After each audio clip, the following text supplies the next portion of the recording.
মানুষ কখন সবচেয়ে বেশি ঠকে জানো? যখন সে কাউকে অন্ধের মতো বিশ্বাস করে। আমি ভাবতাম এই পৃথিবীতে সবাই আমাকে ঠকাতে পারে, কিন্তু আমার বড় ভাই কখনো না।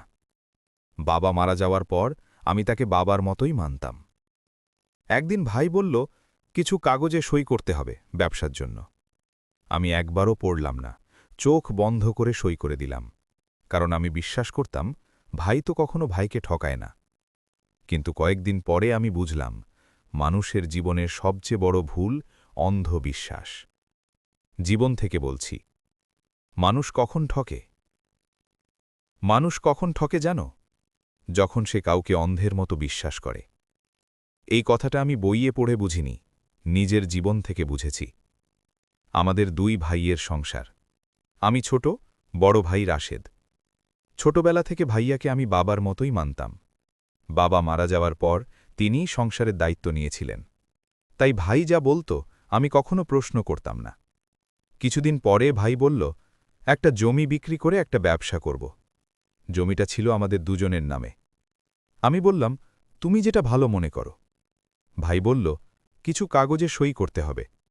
আমি না পড়েই সই করে দিলাম, কারণ আমি বিশ্বাস করতাম ভাই তো কখনো আমার খারাপ চাইবে না। কিছুদিন পরে জানতে পারলাম জমিটা বিক্রি হয়ে গেছে, কিন্তু ব্যবসা শুরু হলো না। একদিন গ্রামের এক চাচা আমাকে বললেন, তোমার জমি তো বিক্রি হয়েছে, টাকা পেয়েছ? আমি অবাক হয়ে গেলাম। বাড়িতে এসে ভাইয়াকে জিজ্ঞেস করলাম। ভাই কিছুক্ষণ চুপ করে রইল, তারপর বলল, টাকাটা আমার দরকার ছিল, পরে ঠিক করে দেব।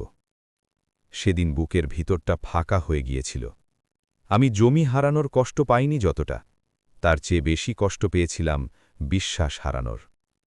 কারণ আমি কোনো হিসাব চাইনি, কোনো প্রশ্ন করিনি, আমি শুধু বিশ্বাস করেছিলাম।